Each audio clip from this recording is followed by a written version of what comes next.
পাবনার ঈশ্বরদীতে জেলা গোয়েন্দা শাখার ডিবি পুলিশের ঝটিকা অভিযানে এসএলআর ও রাইফেল সহ বিপুল পরিমাণ আগ্নেয়াস্ত্র ও গোলাবারুদ উদ্ধার করা হয়েছে। এ ঘটনায় গ্রেফতার হয়েছেন ৩ জন।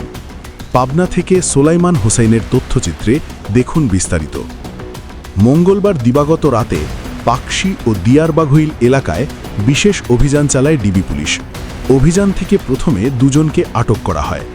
পরে তাঁদের দেওয়া তথ্যের ভিত্তিতে মানিকনগর এলাকায় অভিযান চালিয়ে আরও একজনকে গ্রেফতার করা হয়। বুধবার দুপুরে পাবনা পুলিশ সুপার কার্যালয়ে আয়োজিত সংবাদ সম্মেলনে পুলিশ সুপার আনোয়ার জাহিদ জানান, গ্রেফতারকৃতদের কাছ থেকে একটি বিদেশি semi automatic self loaded rifle, একটি ২২ বোর রাইফেল, ৯ mm ও ৭.65 mm পিস্তল, একটি একনলা বন্দুক সহ ১১৪ রাউন্ড তাজা কার্তুজ ও একাধিক ম্যাগাজিন উদ্ধার করা হয়েছে। এ ঘটনায় অস্ত্র আইনে মামলা দায়েরের প্রক্রিয়া চলছে। চক্রের নেপথ্যে থাকা ব্যক্তিদের শনাক্তে অভিযান অব্যাহত রয়েছে।